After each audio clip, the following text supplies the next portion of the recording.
letting your body settle comfortably into your chair or your standing position or your bed, depending on where you're at.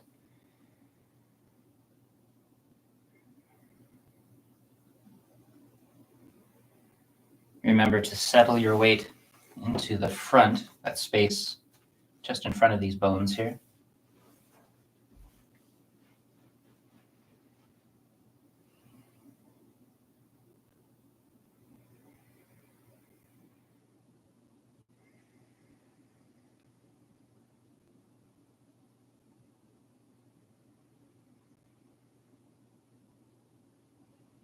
With each exhalation, and you can exhale through your mouth if you'd like, softening your whole body.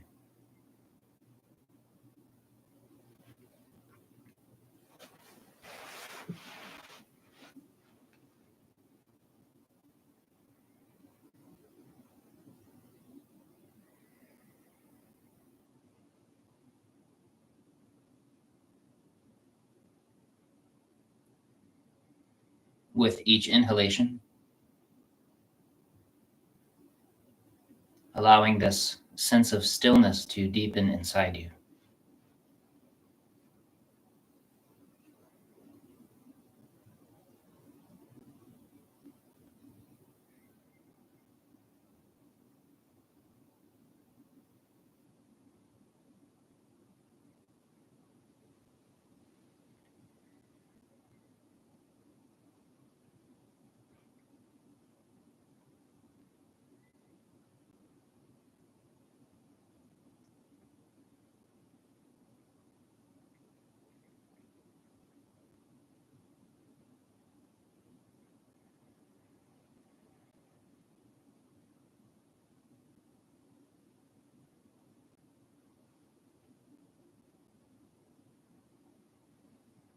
Slowing down after your day.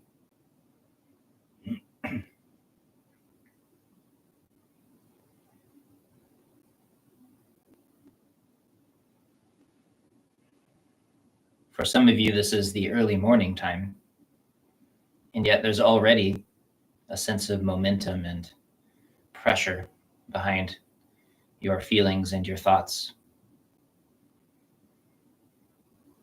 And for those of you at the very end of the day, you might feel more tired, but there's also this kind of inertia that builds up, this need to do stuff, to be something, or this resistance to doing stuff and being something. Both are a kind of tension. And every time you exhale, it gets a little bit less.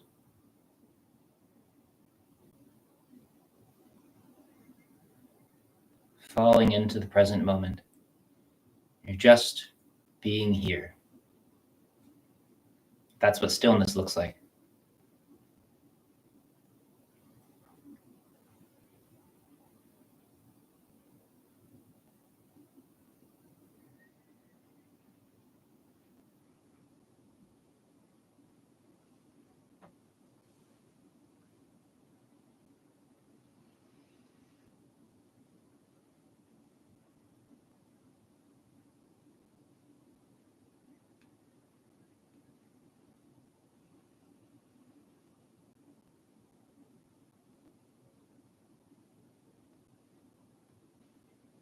Just another few minutes,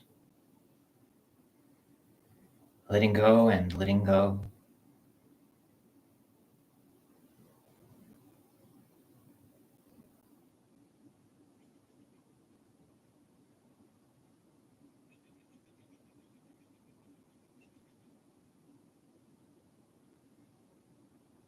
Every time your mind softens, every time you relax around a distraction, your mind naturally falls back into the present moment, which is the only thing that's actually happening.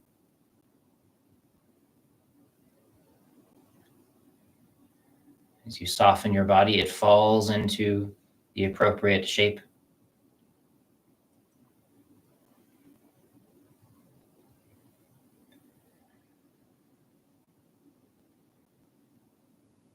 Softening around your emotions, and you begin to fall into a space of contentment and peace.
A few more comfortable, easy breaths, letting go.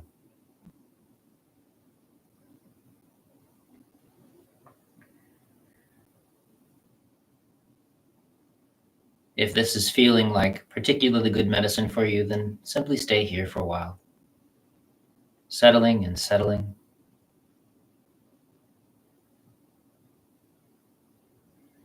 Some days this is the best practice for you. Don't miss on your chance to get just the right medicine at the right time.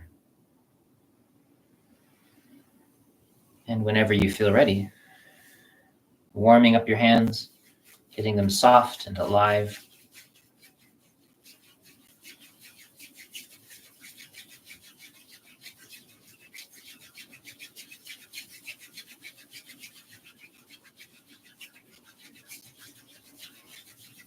And begin waking up that point on the crown of the head.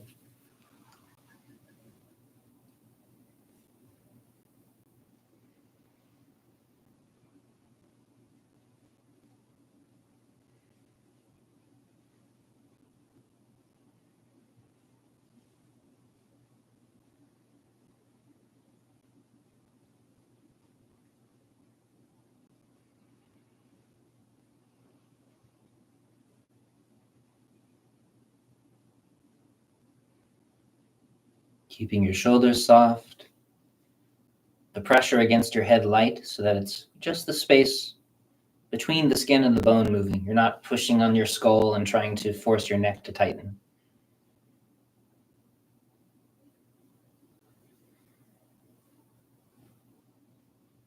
You might notice that opening and awakening this point helps you feel a bit more vibrant, a bit more clear as the chi in this area opens. And then softening the back of your head. Throughout this 100 days, I've been trying to sprinkle in some Chinese medicine information so that people can slowly learn some of the basics of energetic anatomy and how Chinese medicine works. In all of my classes, I'll try to make it so that people slowly learn in spite of themselves. Even if you're not interested, you might learn. And I haven't yet covered the channels that move along the head. We talked about the arms, the legs, the torso, and the ways that we can reach. But not the head yet.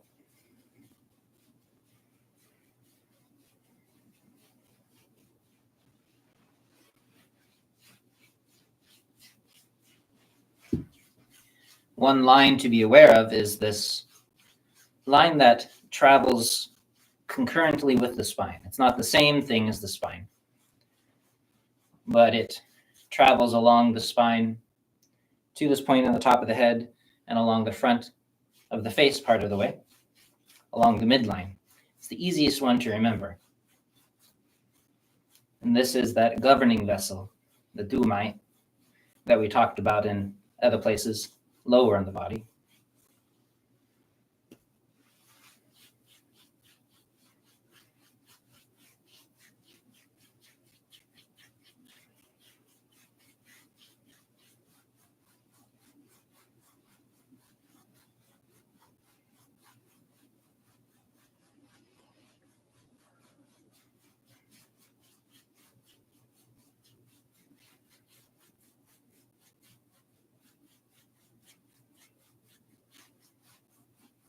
And this point that we warm here at the base of the neck, below C7, is Du 14, the great hammer. Da Cui. And this point at the top of the head, Du 20. These are all very important points here at the base of the skull.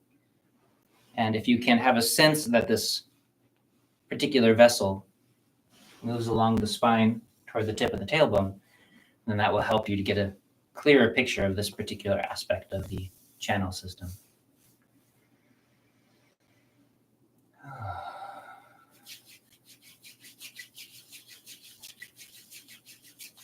And as usual, for those of you who are joining us from around the internet and are not quite sure about this particular set or what we're doing, please do look down below for a link to an introductory video that will teach you how to practice this particular series, as well as a separate link for the names of the movements, the number of repetitions, the acupoints involved. And that will help you follow along with these live sessions more easily.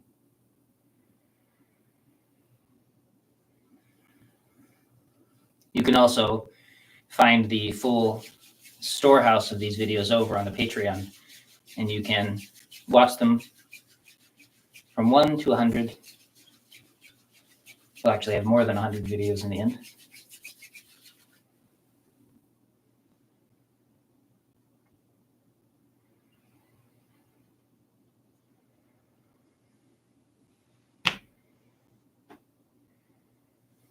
But today is day 80.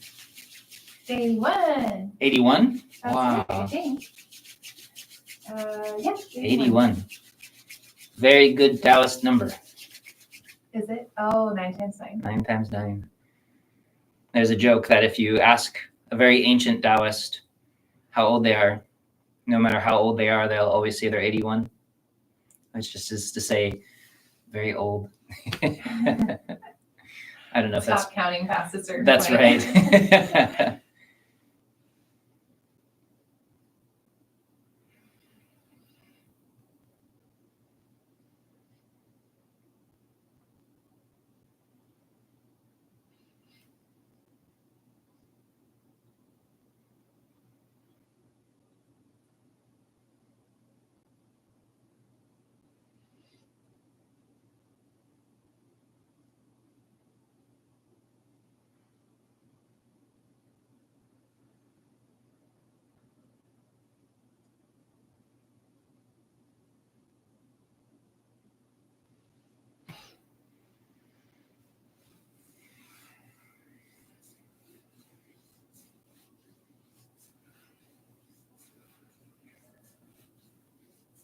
And just a reminder to make sure that your hands are clean before rubbing them all over your face.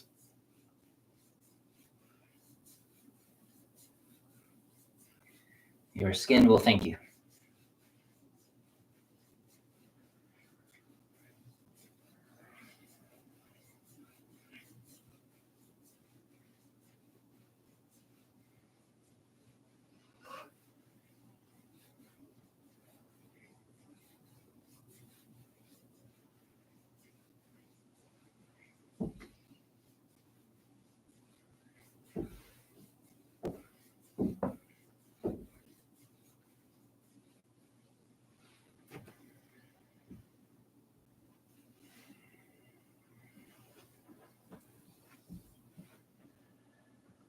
You can use the little computer table. Oh, that's all right.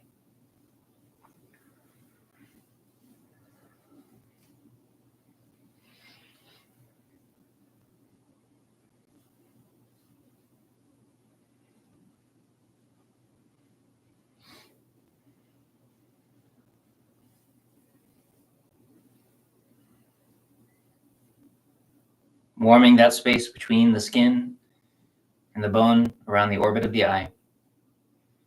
Feeling that fluid, warm space in between. It's always these seemingly empty spaces that we want to reach.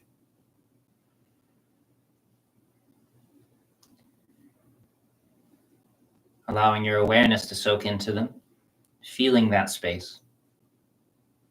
Just in the same way you might feel the surface of your skin. It is possible, we just have to teach ourselves how.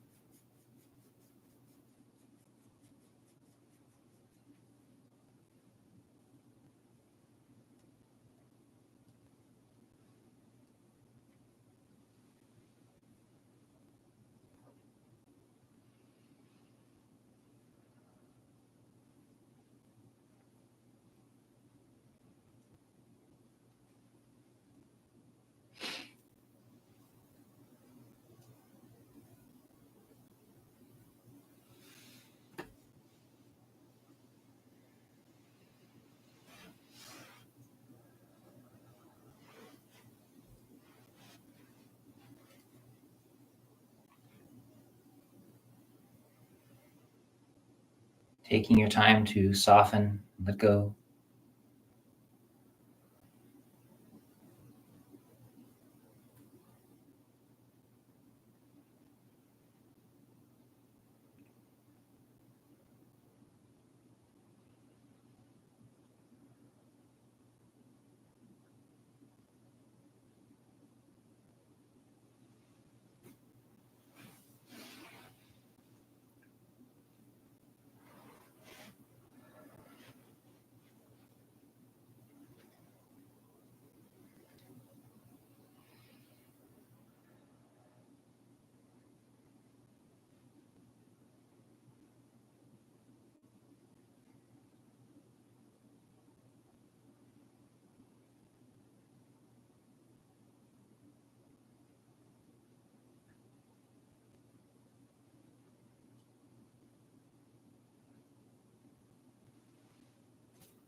Thank you, by the way, for all of the feedback we've been getting from the people who take this class about the health benefits they've been seeing. It's always really nice to hear about the changes because this is such a subtle, quiet set that sometimes it can fool people. What am I doing? Nothing's happening. But then we hear from people about whole joint sections that are open, or somebody mentioned how much softer their jaw is. That's usually clenched and clicking, or their tongue and the base of their tongue. These are very profound changes. They spread through the body. And these are just the things that are easier to notice. People talk about their shoulders and their hands and their other joints, whole sections of their body, their mind changing in relationship to their body. It's been really wonderful. The breath releasing. I've been taking Tai Chi and Qigong classes for 6-7 years now. Yeah. And this class has made the biggest difference in terms of the space and comfort I experience in my body when I'm standing in particular. Like, it wasn't until this class that I actually was able to release certain areas of my low back and hips. And so in some ways, I kind of wish I had started with this class. Yeah. Like sitting practice, then standing, then Tai Chi, and all this other stuff. Because it really is true that these foundational skills are the most important. That's right. Yeah. It seems like mastery is not really a collection of super special skills that people learn. Mastery is mastery of the fundamentals, and they deepen and combine and become new things. And so it's just softness. It's just a quiet mind. It's just letting go of the breath.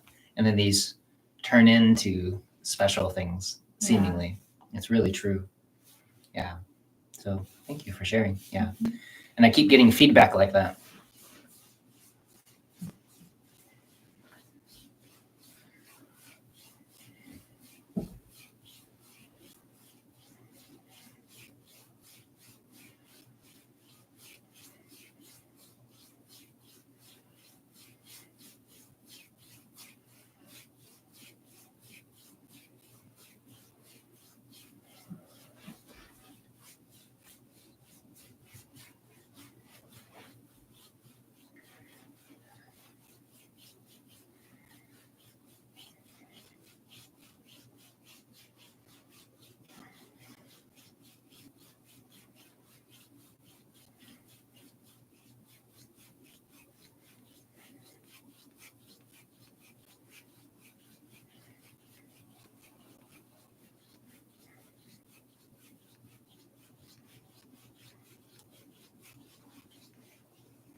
I don't know if you saw, but Chris says hi as well. Oh, good. Hi, Chris. Hi, Chris.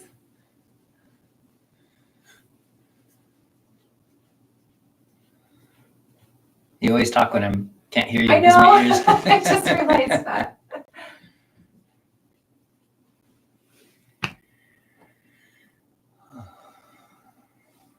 Always letting your arms soften in between. Some days it takes longer to relax than others. Always wait. Waiting is a hugely important skill. Waiting for the right moment.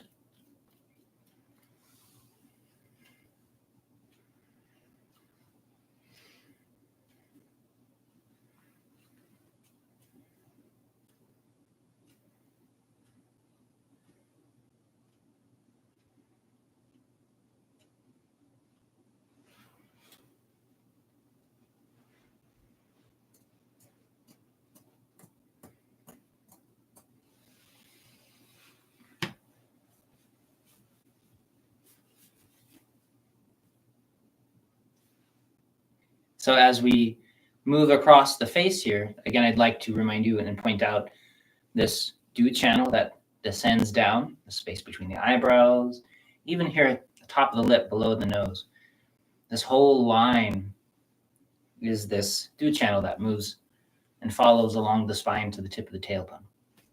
All of it relates to each other. And so as you soften your neck and your face, even as you're moving here, if you start doing this and tightening your shoulders and tightening your neck, while you're trying to do this, you're actually obstructing the movement through this vessel, not just releasing the space. So please be gentle. Be aware of these connections all the way through the body.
Awareness of the movement along that center line. We'll be moving in both directions.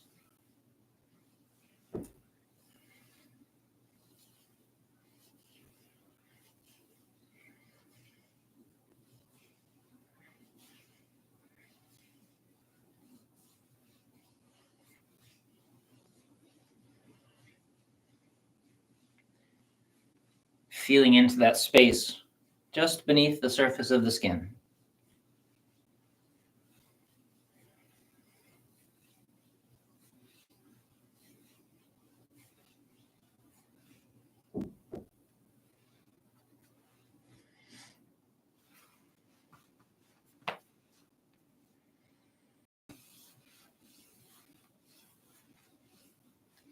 As you soften the sides of the neck, make sure that you keep the back of the neck released and long.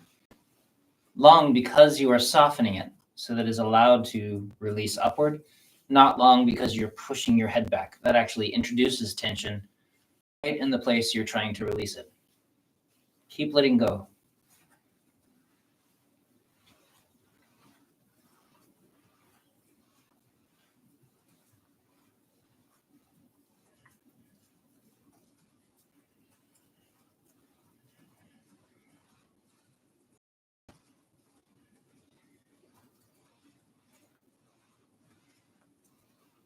The other half of that channel line, that ring that runs through the middle, the rin mai, running down the throat, down to the navel, down to the perineum.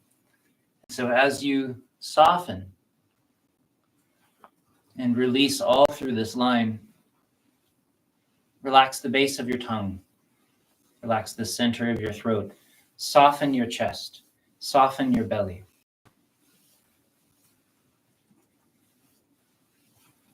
You can't introduce softness in one location without trying to soften the whole line.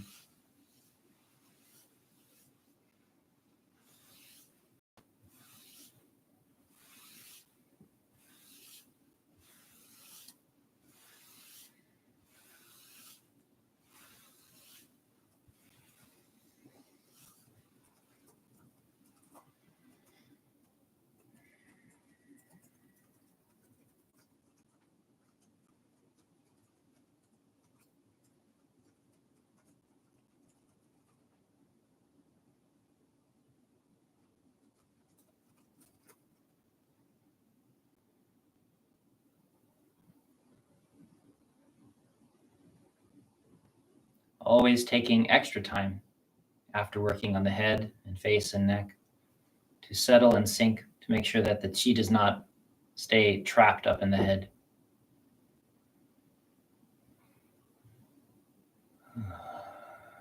Letting it fall down, especially along this line in the middle we were just working on. Falls down toward the navel, through the body. If possible, into that middle danxian, that space between the navel and the spine. Take your time. Again, waiting is very important.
So again, just as a reminder for the people trying to learn the channels, this one's pretty easy.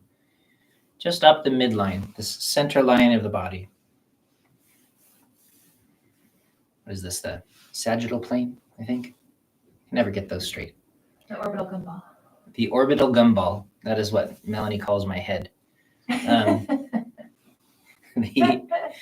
Du channel that runs along the midline, the Ren channel, and they meet together here in the center. And here we're talking about the channel associated with the Eight Extraordinary Vessel. Not really the same as the Eight Extraordinary Vessel, but it gets very confusing. So if we talk about the Du Mai and the Ren Mai, we're usually talking about these lines here. Meeting in the center, we connect gently the tip of the tongue to the roof of the mouth, back behind the hard palate. And if you joined us for the whole discussion of the throat and tongue that we had a whole class on, you can continually soften the base of the throat. The tongue sinks down and it makes it very easy for the tip of the tongue to float upward. If you find yourself pulling your tongue up, then again, you're introducing tension exactly in the spot you want to be soft. So if your tongue naturally raises up and rests on the roof of your mouth, that's fine. If it falls down, it's fine. Leave it there.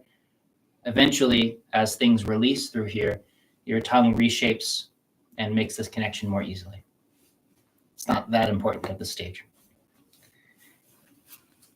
Does that make sense? Mm-hmm. Oh, good. Yeah.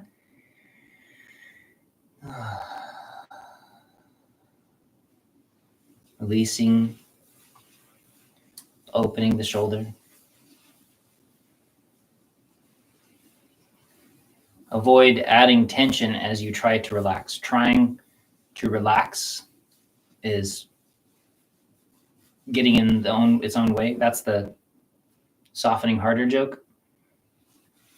You cannot soften harder. You can soften by letting go and letting go, getting better at letting go. Yeah, ZhiCheng said something last night about that in the context of thinking that you need to release some area of tension in the body. He said it's that thinking, that effort, that trying, that is the tension. That is the obstruction. That's right. Yeah, that's a great point. And one that I forget constantly.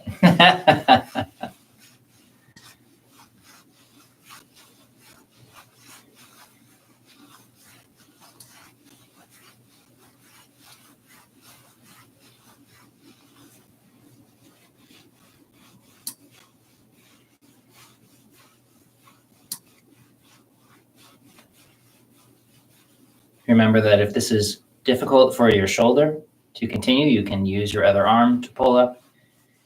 If that is difficult because you have tender breast structure here, then you can always use the arm on the same side to get in there and release.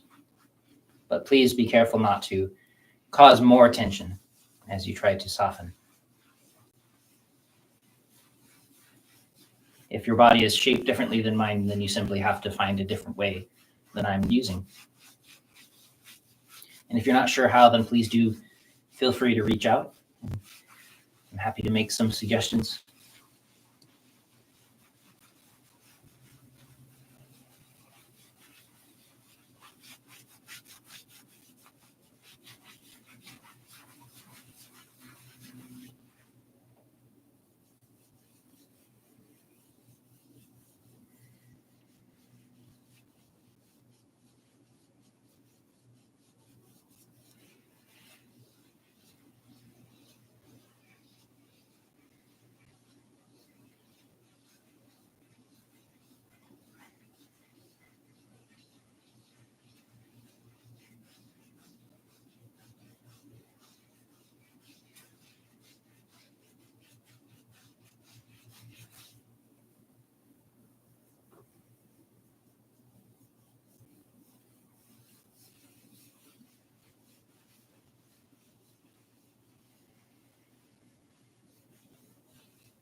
Allowing your awareness to soak into these spaces. Just as a reminder, when you find yourself distracted, do not fight the distraction. Don't try to force your mind to be present. Also, don't go chasing the distraction. Become awake. Notice that you're being distracted by some fantasy. Lose interest in it because it can't be as interesting as what's really happening. It's the dulcet tones of my voice. Honeyed radio voice. Honeyed radio voice. You have a honeyed radio voice. And then come back to what's actually happening. Staying here, letting go of the illusion, the delusion.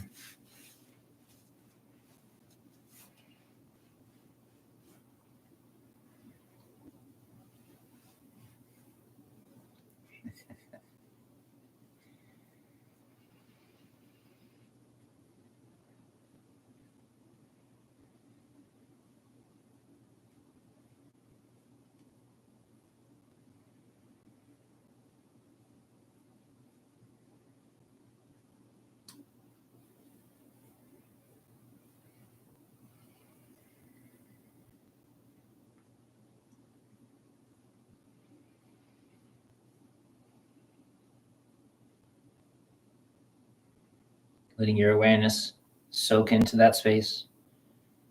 Again, I'm just taking extra time here because it's been a little obstructed, this location, although it seems to be getting better from the practice. I can tell because that sore, semi-achy feeling that is associated with the obstruction is slowly spreading out, moving away from this point, whereas it used to be very close. And all I'm doing is being present and being aware of the space and continuously letting go. And as it does that, it releases the local stagnation. It's a very profound healing method that just requires presence and release. So take your time if you find a spot that you need it. It's already gone, that feeling. Nice. Yeah, it's wonderful.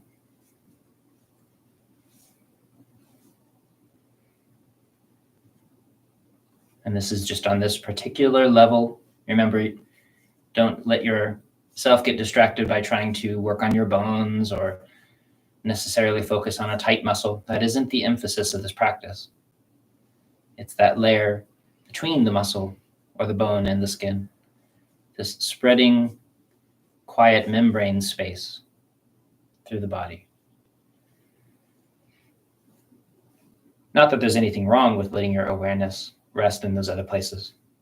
Just save it for after practice.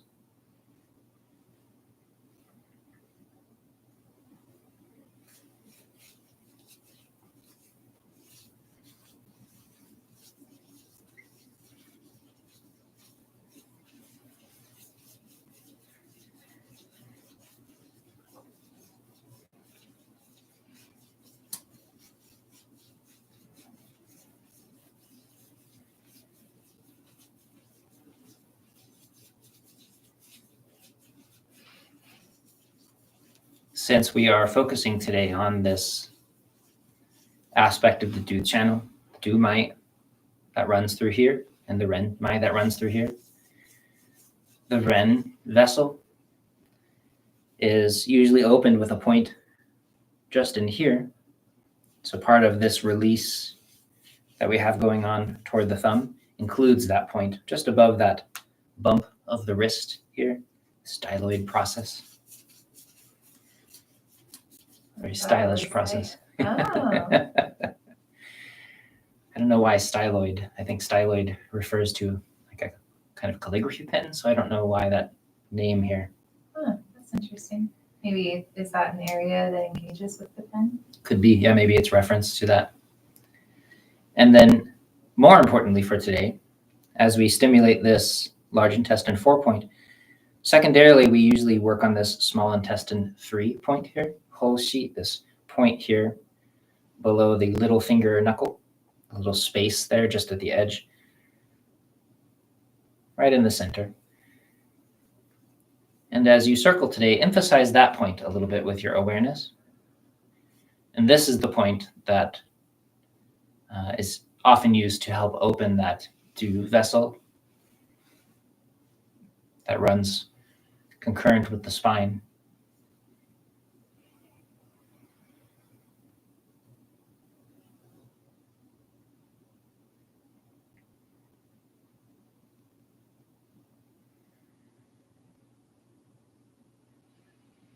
And as you do, continually release the spine. Remember, again, to have good posture, so the weight is sitting on the backs of your legs. You're not sitting on your tailbone.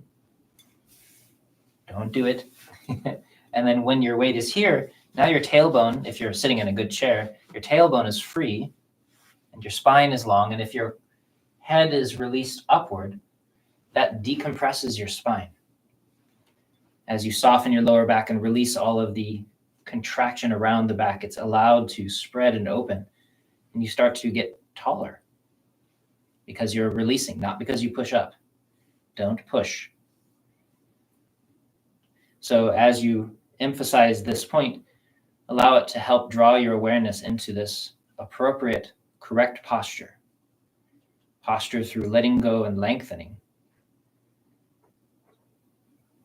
not through tensing. And equally important, of course, along the front is this softening, letting go. Everything is releasing, and it releases in its natural way. The weight rests in the center.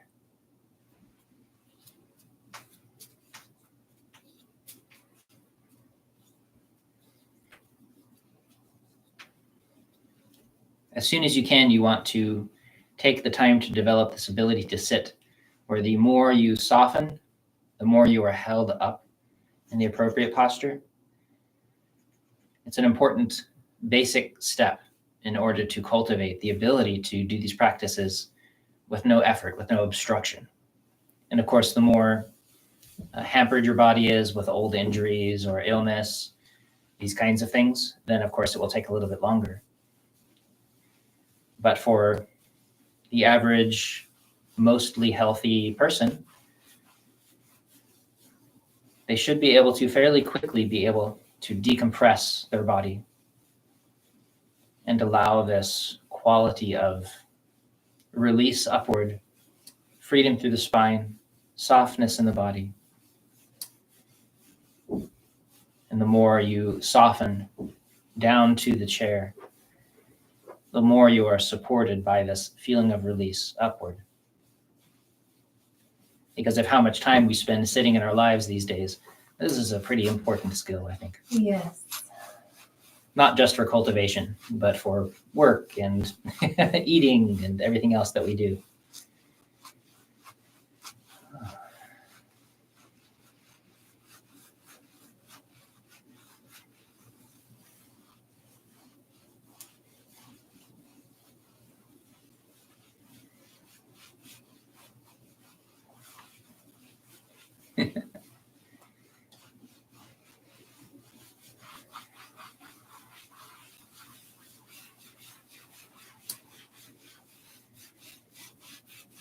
All the way around the arm, releasing.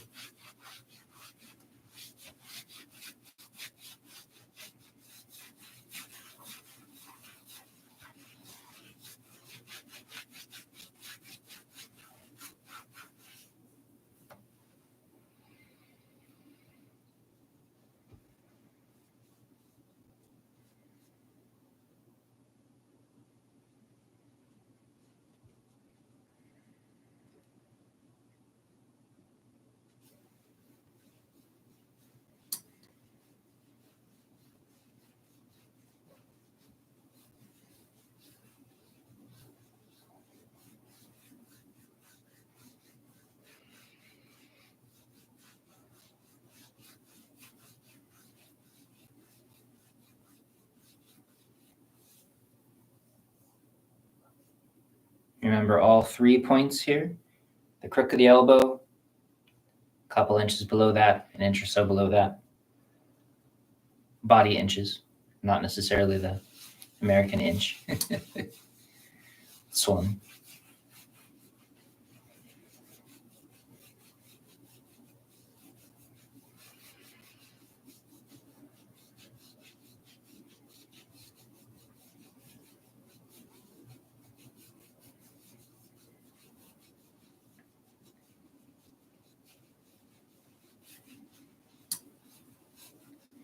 This body inch, this one is a wonderful idea because it recognizes that we have all different kinds of body shapes.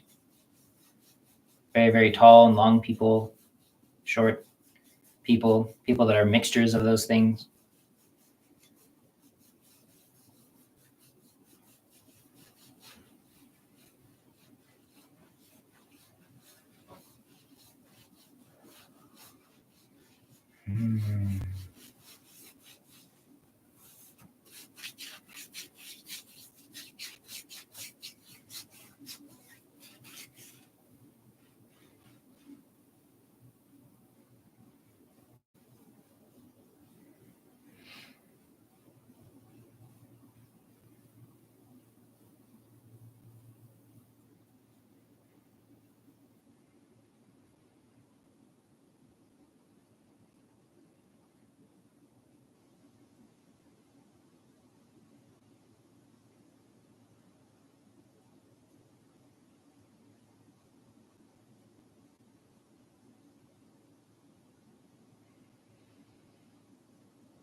And again, as we release the Ren, this conception vessel, through here, let the chest empty, let the belly be soft.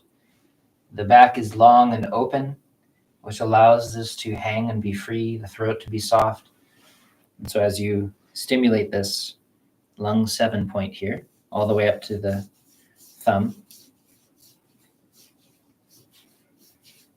continually allow this to release.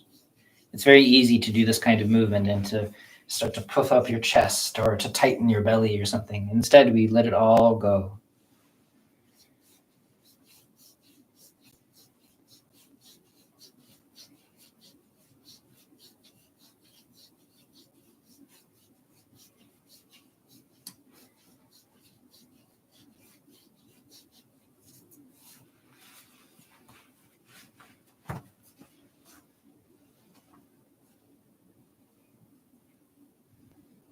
Large intestine 4 on top, small intestine 3 here on the bottom.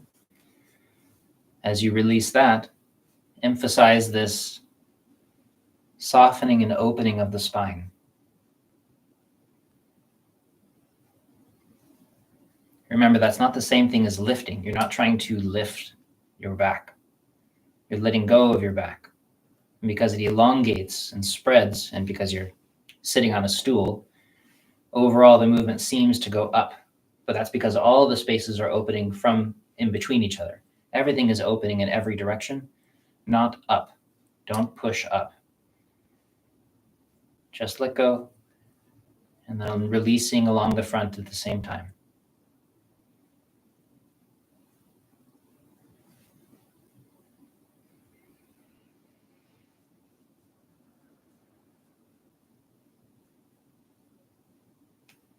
Great point in general for spinal stuff.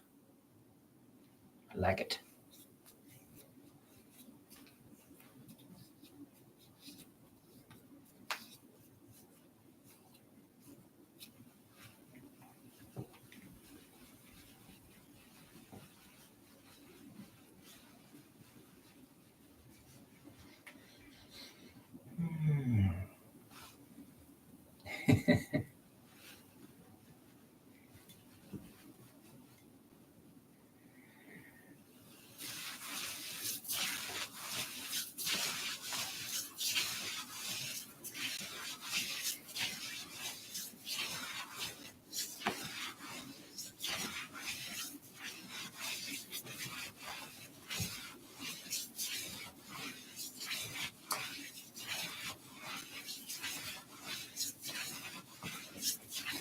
As you learn about these channels and vessels and passageways, throughways through the body, you start to see how things connect and relate to each other, above and below, left and right. Use it to help you explore your movement, find out the ways that you're obstructing something. You feel like maybe you're opening this section of the body, but you might notice that while trying to open this section of the body, you're closing the spot immediately above or below it. So you're actually obstructing this same flow of a river. And if you come to understand that, then you want to understand how to relate to the whole body opening at once.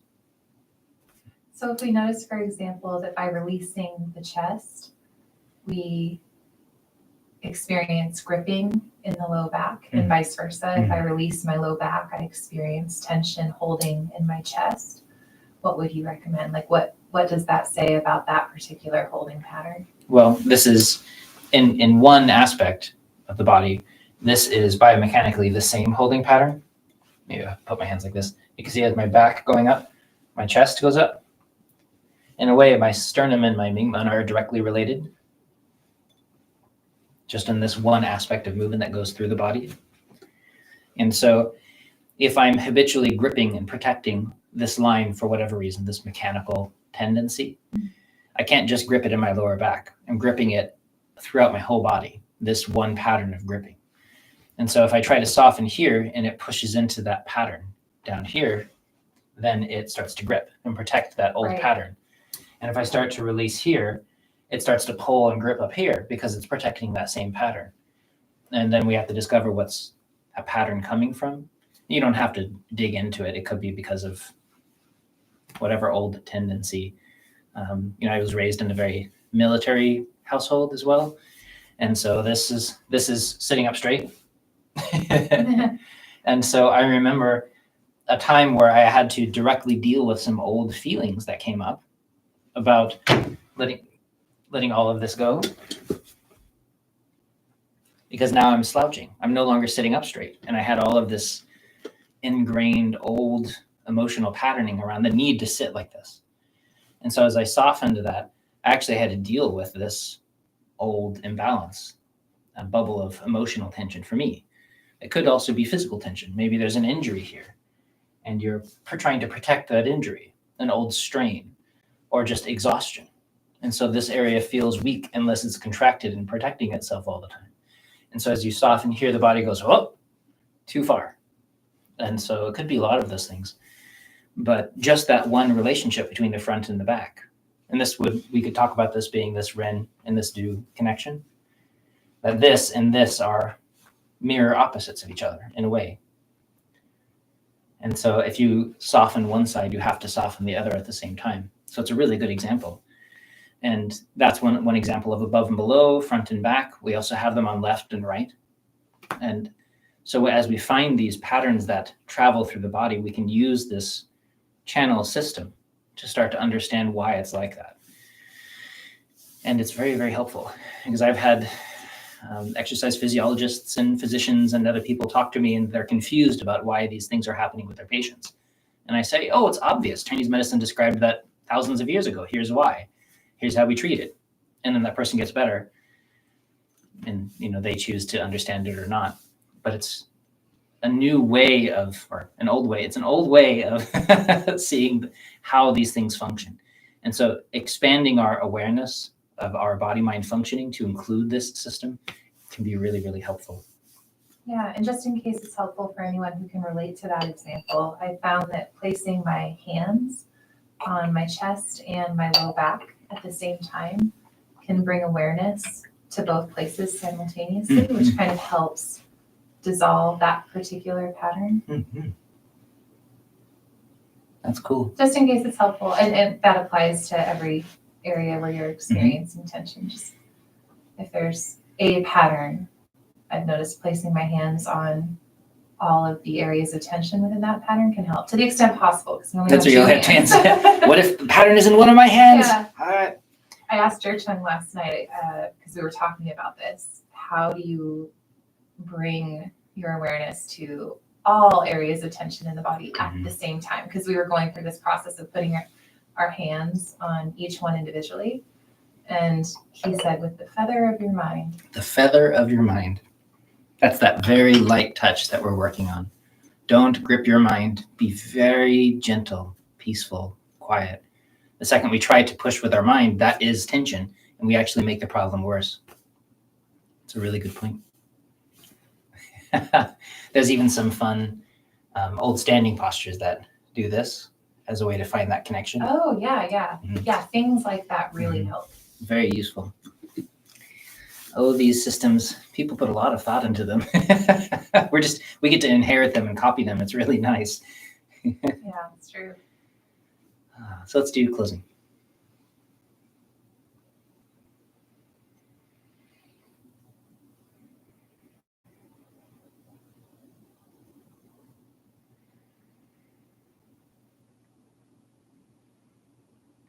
Everything sinks down through and along the front of your body, that Ren Mai.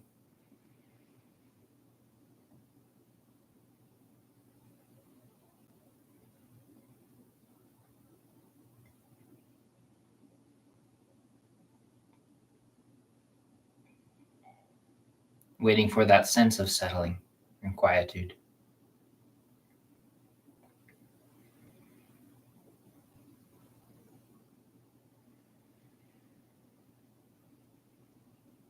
And then whenever you're ready, continuing this softening along this conception vessel.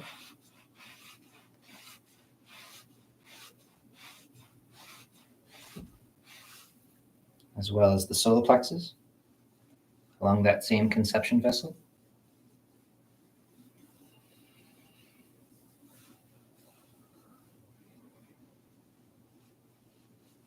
This is Ren 14, 15, right in here. This is Ren 17.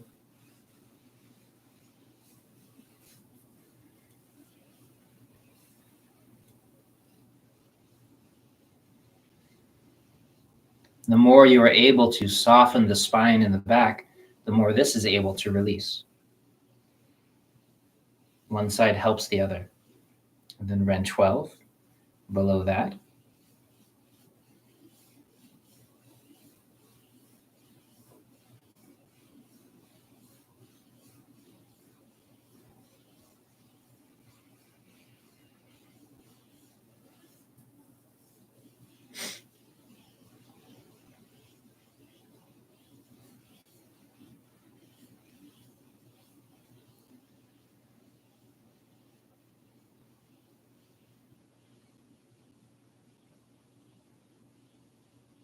And then the navel would be Ren 8 below that. So this is this line that sinks down along the midline, all the way up through here. Just a review for the people who took the class earlier.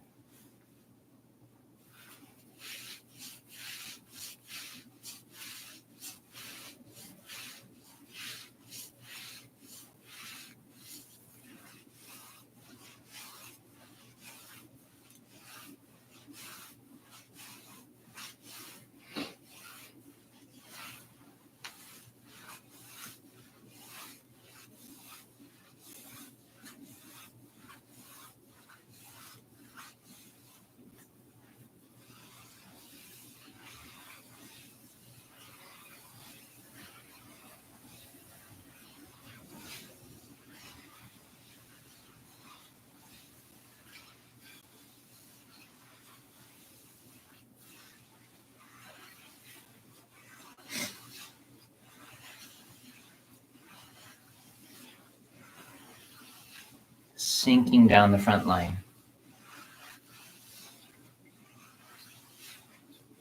Remember that softening your back helps the sinking happen at the same time. Hands resting on Ren 8, the navel.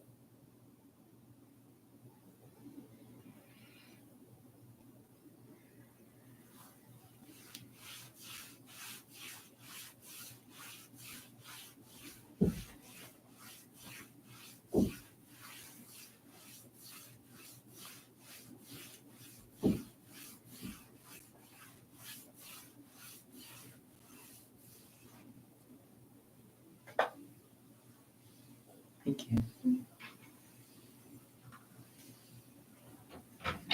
you need more tea? I'm going to go downstairs real quick. If you want to fill that up. Thank you.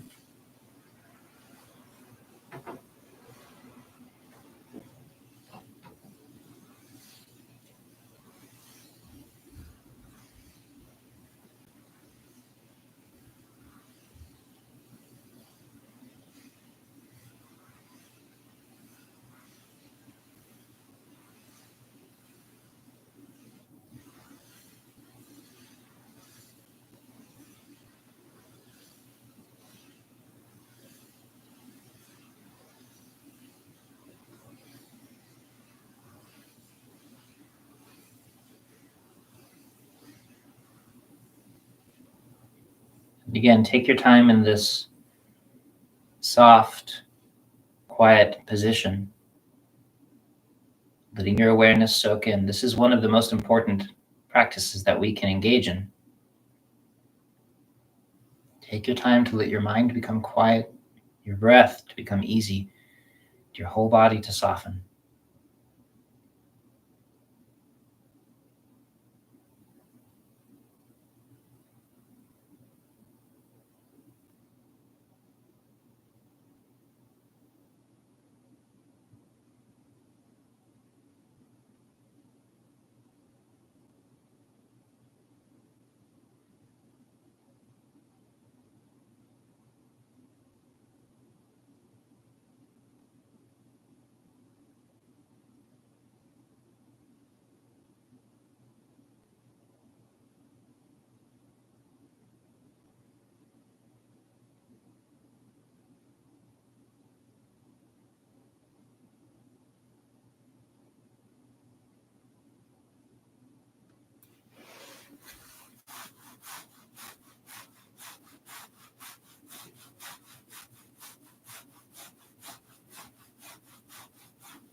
So this point here, just behind the navel, at the spine.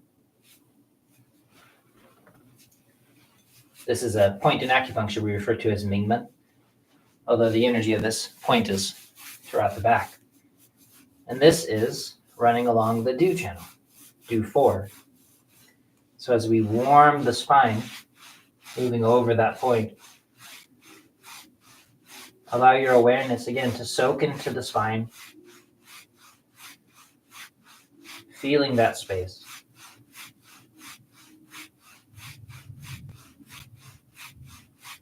Perhaps you feel the spaces between the vertebrae.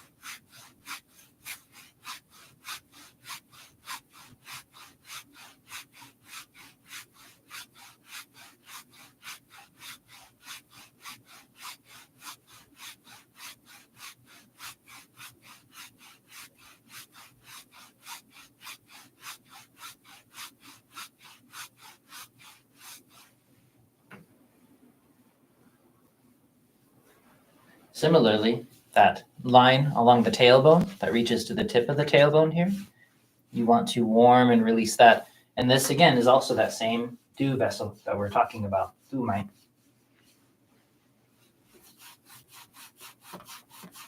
And we've been emphasizing these points as they relate to the head, because we've already covered them in this area of the body. But again, we already noticed how opposite sides of the channels can impact each other. And so by working on the bottom, very often you find that you are healing the top. So by softening the tailbone, very often people find that their necks become more easy and released. For instance, you want to continue to use this to free the entire spine. And of course, especially for our purposes, the neck. Crown of the head floats up. Your awareness is free and easy.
Softening the tops of your shoulders.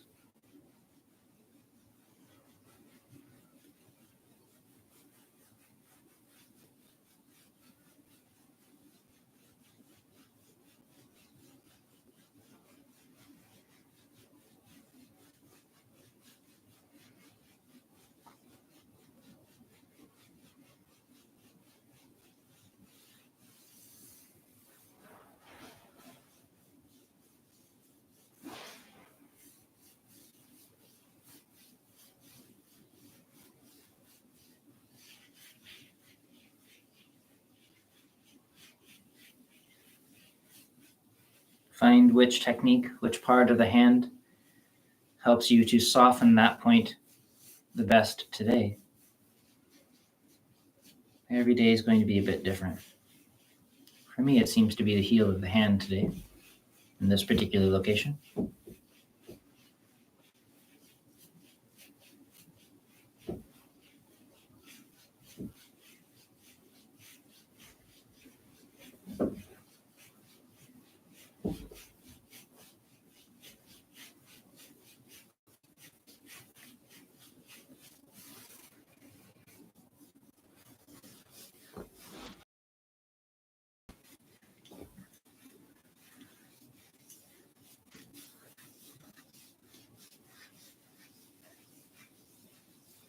Make sure that if you do lean over for these points, that you continue to soften the neck. Oftentimes people lean over and they sort of crimp their neck like this, or they slouch down. Instead, keep the neck long through whatever angle you're reaching.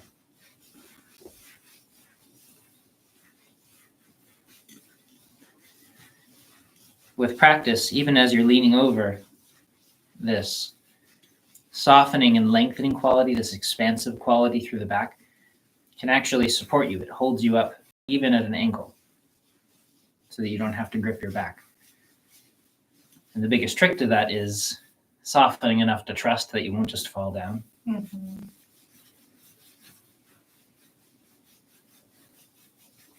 But before you can do that, your back has to soften enough to experience that lengthening quality.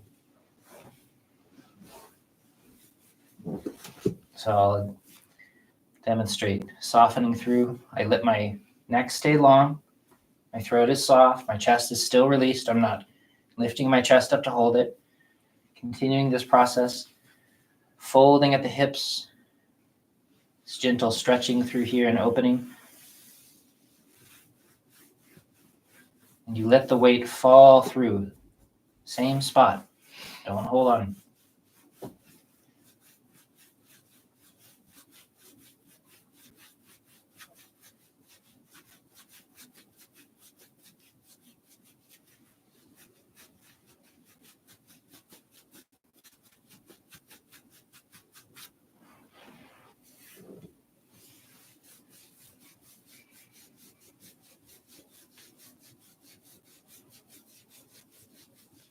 Stomach 36.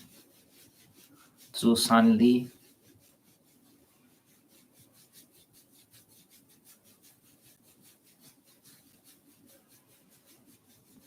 Gallbladder 34, a bit to the outside and above that.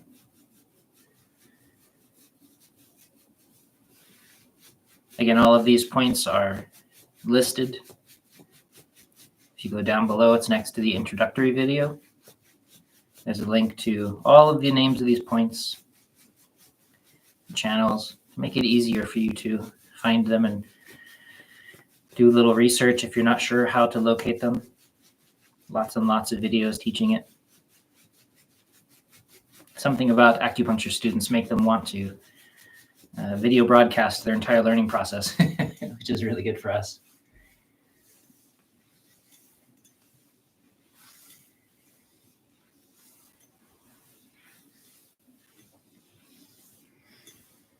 I think it's all of these people, maybe like me, they're medical school dropouts, where we get disillusioned by learning to be physicians. And so we start studying Chinese medicine. And then we get so excited by the results and the methods, and we want to tell everybody. So we start trying to share online. And there's tons and tons of those channels and blogs and in all languages. So feel free to look out there and you'll find lots of good information about Chinese medicine. Traditional Chinese medicine, TCM.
Continuously softening your hands. Don't start gripping as you sink your fingers into the calf muscle.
Softening all the way to the bottoms of the feet.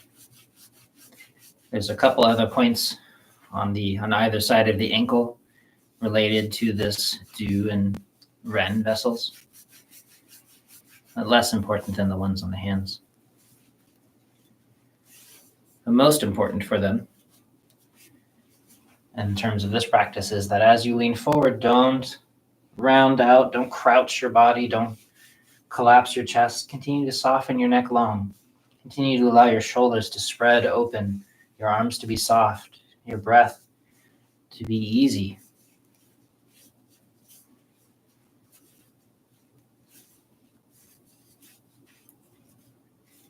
I don't know what you're pointing at. Oh, you're asking if you're doing it right? Yeah. Okay. Just want to make sure I'm not crouching. No, I wasn't sure if you were doing like semaphore or something. Gotta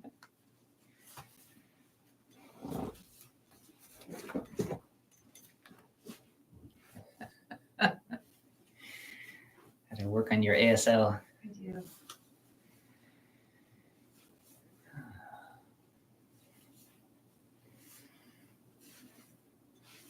I'm a believer that sign language is another great way to practice softening the hands.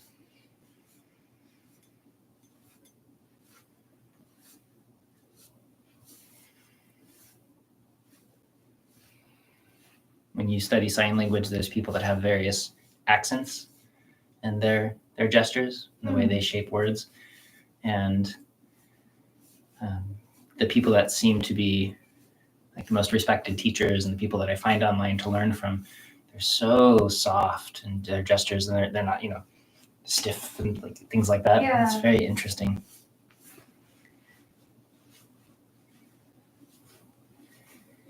That's really neat. Much more pleasant to watch than the people that are gesticulating with tension.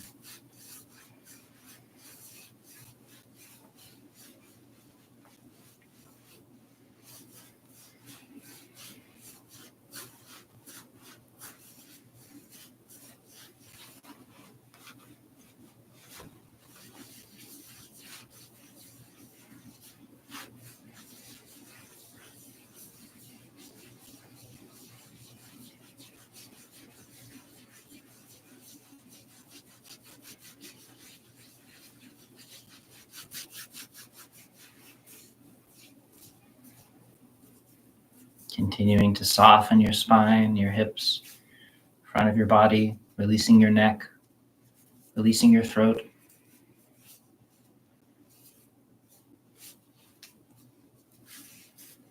Let your breath be easy.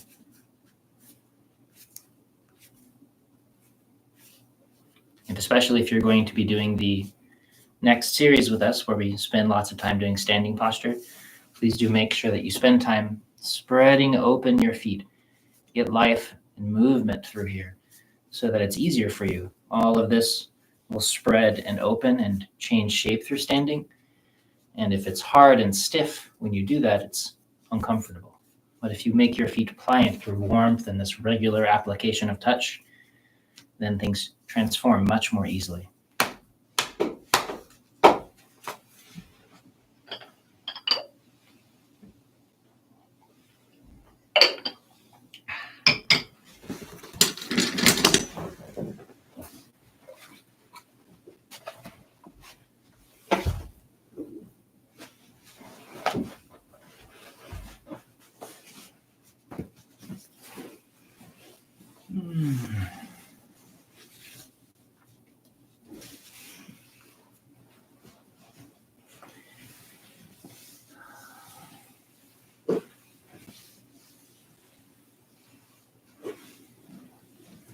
And as a reminder, as we wash the legs and soften along the legs, that we're softening the neck all the way down. It's constantly releasing and lengthening all the way through. The whole spine is constantly releasing and lengthening. If anything, at the end of this movement, all the spaces in the spine open even further. Same with the legs. Backs of the legs open as you lean forward. Don't let them crunch or crouch inward. Don't start pulling with your thighs. All of this softens outward toward the heels. So we're spreading open the whole back surface of the body down to our feet.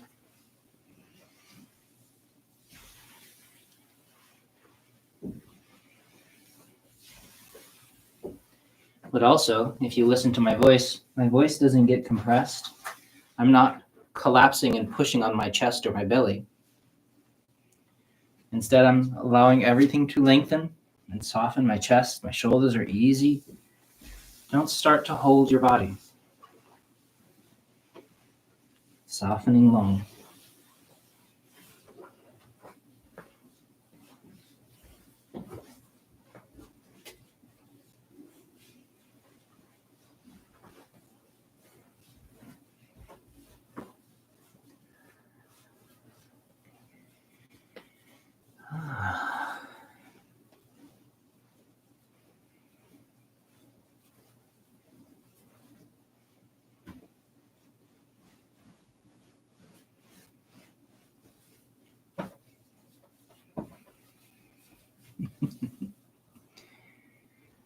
And then as we lengthen upward, the neck grows long, the spine lengthens again, and then again, you continue lengthening all the way around. Lengthening your spine, using your feet, the centers of your palms, lengthening, softening.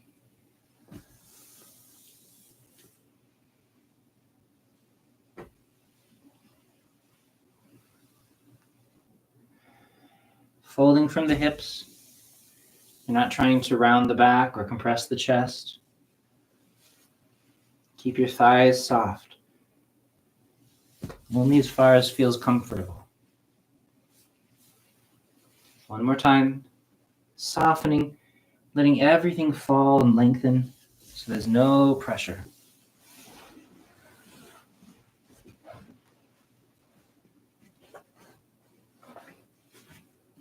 Some people have complained about that one being uncomfortable, but it's only because they're trying too hard or they're pulling hard.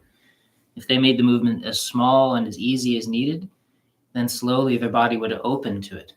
But if you just always push into the difficult zone, your body will never change. It will just get harder and harder as it's traumatized from the practice. So start easy. It takes a little longer, but your body will naturally soften into the practice.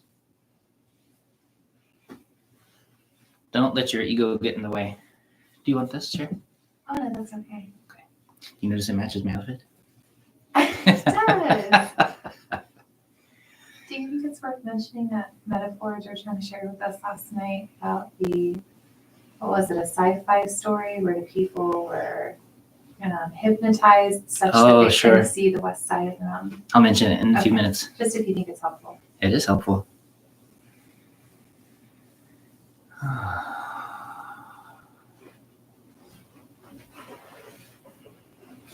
So if you'd like to lay flat, of course, you're welcome to do so. The goal here is simply to be as comfortable as you can.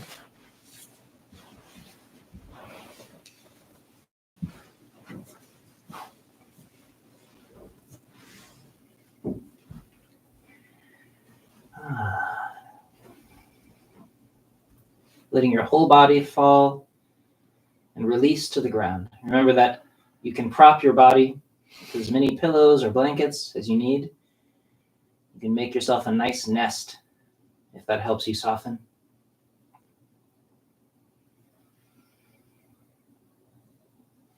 There's no virtue in discomfort. Just let go.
And at some point, if you'd like, when you're comfortable, you can roll on your side and sit back up.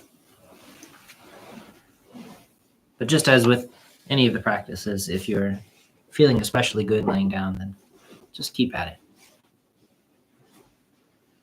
No need to follow me.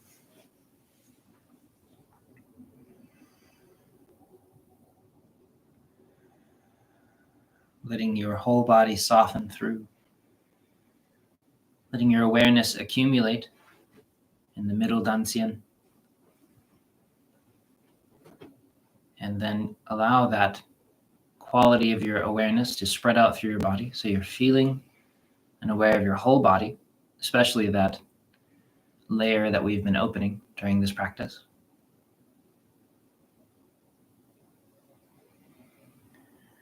And then allow it to spread out through the rest of the room. Maintaining a bit of that anchored awareness in the middle.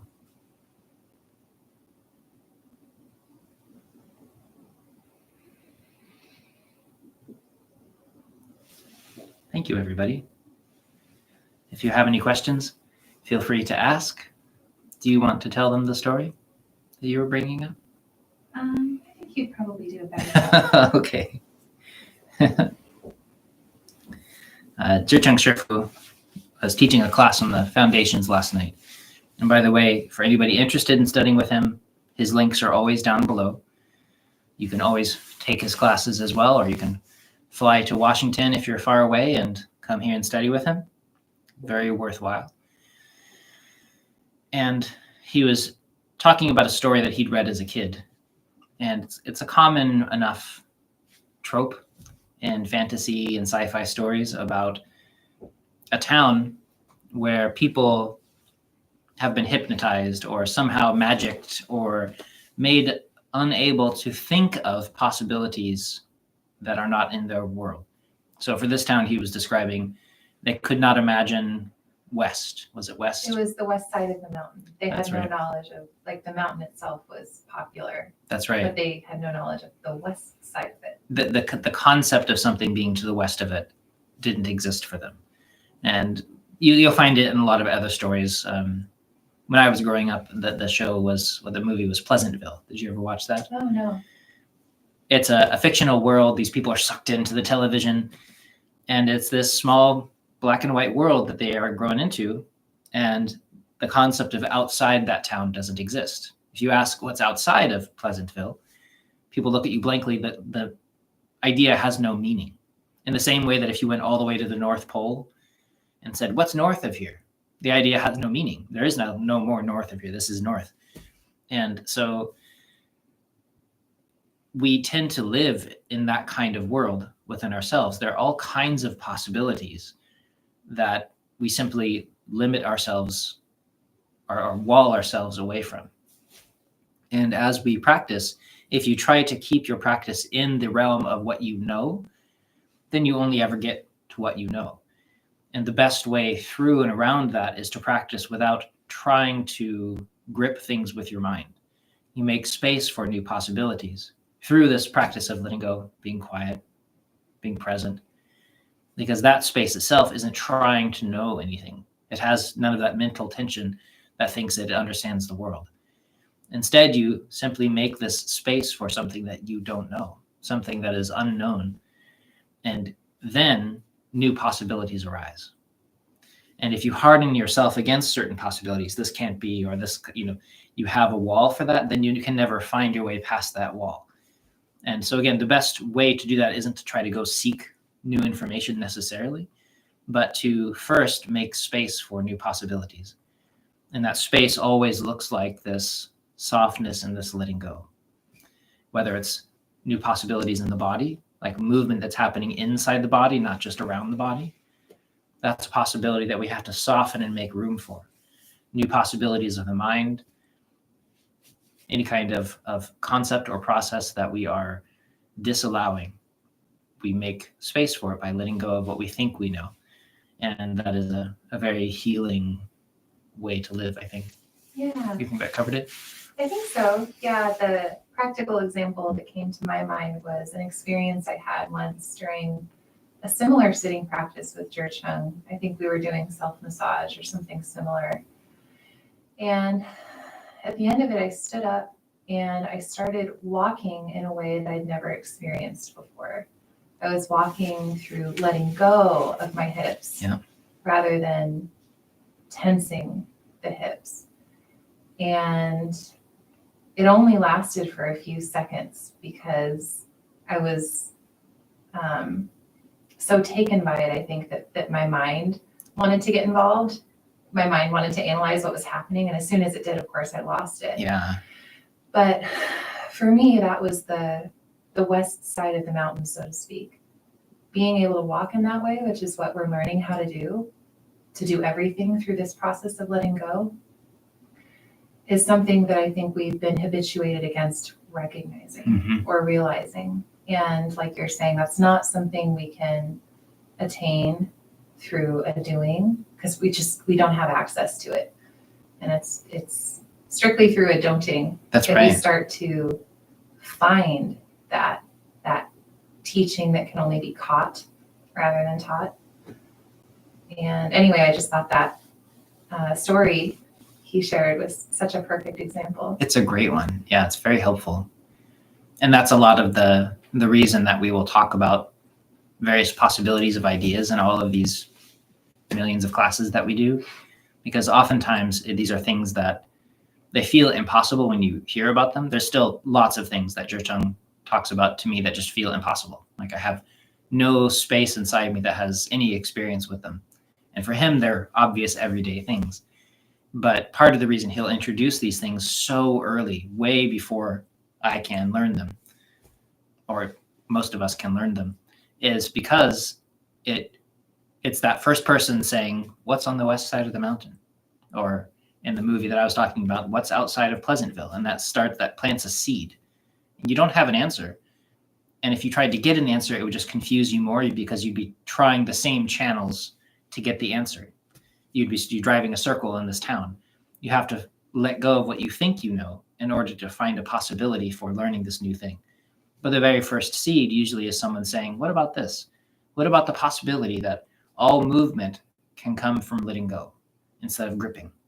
And in the beginning, the mind goes, what is that? Doesn't have any meaning. It's impossible. Look, I'm letting go, and you collapse. And then slowly you experiment and you start maybe with the neck. And I think that this is one of the very first experiences for most people. They start to let go of their neck and their head falls up, which sounds very strange the first time people hear it. Yeah. And they go, oh, my head is going up and all I'm doing is letting go. And the more I let go, the more it goes up. And I think that's the very first kind of internal shift for most people. And if they even realize they're experiencing it, they're doing something that seems impossible, and there it is. And then, like Mel's talking about, you learn walking meditation. And pretty soon you're walking completely by letting go. You let go and your hips swing forward, and you let go and your hips swing forward. And you're like, how am I doing this? All I'm doing is letting go. And those skills that you get one by one slowly open you to other possibilities that lead deeper and deeper into these practices. And they're more and more amazing sounding from back where you had started. And the only way to get them, well, one is to practice, but two is to make space for the possibility. Just don't grip with your mind or your body. Let new things, new possibilities arise, and you'd be surprised at what can come. And it looks like we have no questions.